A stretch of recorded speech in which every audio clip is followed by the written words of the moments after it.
Welcome to the movies, pal. Your friendly neighborhood master of chaos back with you once again, and I'm not alone today. Today I'm going to be joined by the one, the only, the magnificent Brother Chaos. Hey, bud. Hello, everybody. We are in the theater. We've saved you a seat. As always, come on in. It is cold outside. We're trying to keep you warm, and hopefully we will keep you warm, if not suitably disgusted with today's review. What are we talking about today? We're talking about Ebola syndrome. Correct. Now, you were familiar with this movie beforehand, right? Yes. I saw it on your Let's Watch Live that you streamed. Mm-hmm. So I was familiar with it through that, and I know it's a Hong Kong Cat 3 film. Right. So it's gonna be nasty, and it definitely is.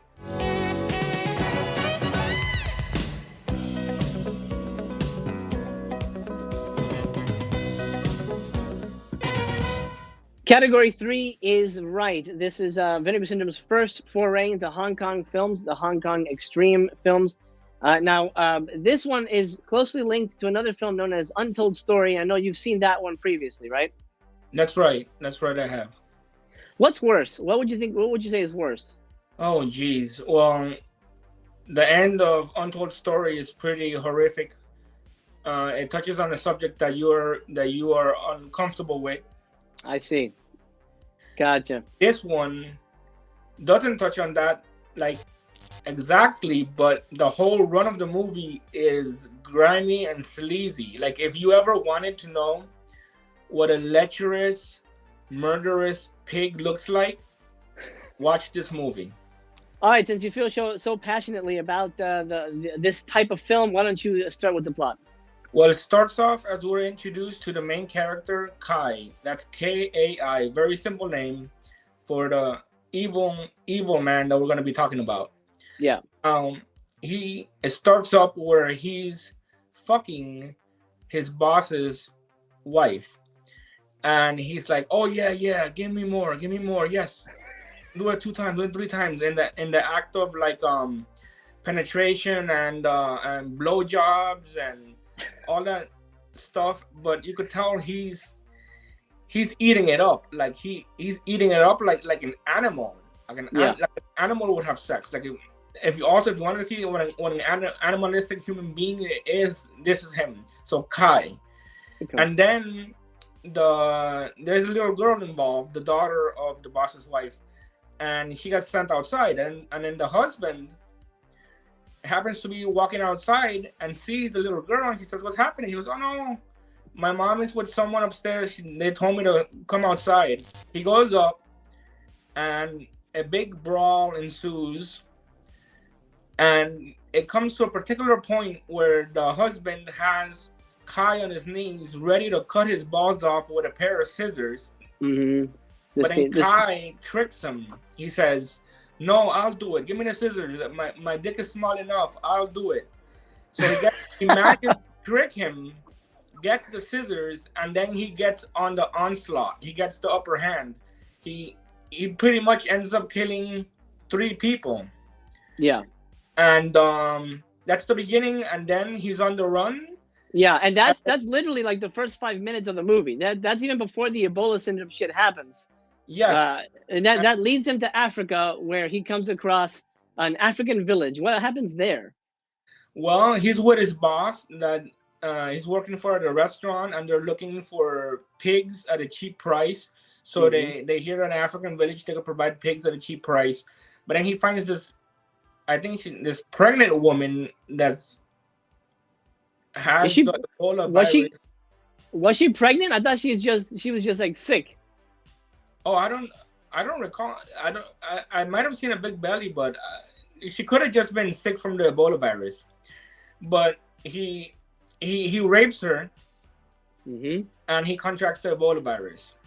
Yeah. So this is what the guy does. He sees a woman wandering around like some African lady. He decides, oh, I'm horny. I'm just going to rape this woman. This happens in the movie. I mean, it's not super graphic, but it happens. Yes. So right, I mean, this is like 20, 30 minutes into the movie. I mean, you already know that this is a pretty nasty piece of work as a character and as a movie. I think the scene before that, his boss at the African restaurant is having sex with his wife, and Kai is watching, and he decides to masturbate into a piece of raw meat Yeah, while he listens to them have sex. that is super disgusting. Yeah, It's not a Christmas movie. not a Christmas movie. I'm spending the well, whenever you watch this we're filming this review during the holiday season, so I'm like downstairs. There's a Christmas tree up, and everybody's happy, and my mom's watching like family movies, and I'm watching this upstairs in my room because I'm visiting, and I get a bad feeling. You know, Well, just, the good thing is you probably could just put subtitles on. You didn't have to like listen to it. You know, I did have the subtitles on, but I wanted to hear a little bit of the sound. But that's true. Yeah, I did have it at a very low level. Yeah. Okay. So he has raped a woman in the African savannah, and we discovered that he is somehow one in a billion immune to the Ebola virus, but he's a super spreader. Exactly. Which is a term that we know now because COVID has become part of our nomenclature. So what happens now that he realizes he's a super spreader? Does he go to a hospital? Does he go to mass? Does he seek solace with the Lord, or does he fuck shit up? No, he doesn't. He fucks shit up, but I'm not sure if it's after he discovers it or before. But it's after because he remember he was like he was shaking on the couch for a couple scenes. He wakes up, he starts fucking everything. Right, then he goes on a second murderous rampage, and rapes his boss's wife. The boss, this is the restaurant guy. Mm-hmm. The boss walks in, he kills him, continues to rape the wife, and then kills her. And then I think a cousin knocks on the door and says, "Hey, what's going on? What's the commotion?" And of course, he gets killed too. So, and then he somehow has a clue that the boss is hiding money in the apartment next to the restaurant, and he finds the money and he goes on a spending spree. I believe he goes back to Hong Kong. Correct. And then he just proceeds to pick up prostitutes and spread Ebola wherever he goes. Yes. It's essentially a grosser, more disgusting, almost trauma style version of Outbreak. You remember Outbreak? That was such a good movie. Yeah, I remember Outbreak. Yeah, that was a good movie. I love that movie. This is far from Outbreak, but it definitely lives up to its reputation as a very nasty, gross piece of work about a nasty, gross individual who has Ebola and has no concern for human life. But that doesn't necessarily mean that it's a bad movie. So it's intense, and if a movie gets you to flinch, then I guess, and that was its intention, then it works, I mean, yes, by definition, if a movie wanted a reaction out of you and it got it, then it did succeed. Yeah. This is 100% not a movie for everybody. This is not a movie for everybody. As a matter of fact, I would say this is probably 70-30 split for Vinegar Syndrome audiences. I would say maybe 30% of the people will really love it, and that 70% will really despise it and want nothing to do with it. That sounds accurate.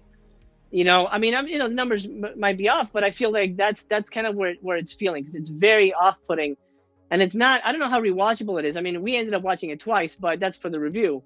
Yeah. There's a lot going on with the movie, and it's honestly not as bad as a lot of people think it is, but it's also not as pleasant. Exactly. Of an experience like, oh, well, let me try this out. I think going in blind, people would be very fucking shocked. Yeah. Especially like, oh, Vinegar Syndrome. I'll watch Creature, and then I'll watch Auntie Lee's Meat Pies and Surf 2, and then I'll watch Ebola Syndrome. No. Very, very different kind of things. Correct. For better or worse. So let's give our ratings. Ebola Syndrome from 1996, directed by Herman Yao, who also, by the way, directed Untold Story. Oh. Written by Ting Chow, which I believe is a woman. This was written by a woman. Wow. Which blew my mind. I know that because I listened to the commentary track. Very good. Sam Deegan commentary on here is nice. Very, very informative, especially if you want to know more about Category 3. She goes into the whole history She talks about Anthony Wong here, our lead actor, a great actor, been in 1,000 movies, and the 4K looks great. I think the 4K looks pretty dang good for what it was. Well, For me, I go didn't ahead. I didn't have 4K here in my parents' house, so I saw the Blu-ray, but even that looked pretty good. Oh, good. Okay, good. Well, then there you go. Then you get two different variations on the review there. Yeah. For me, star wise, I'm gonna go with right in the middle. This one, I was gonna lean towards it too, but I think 3 stars.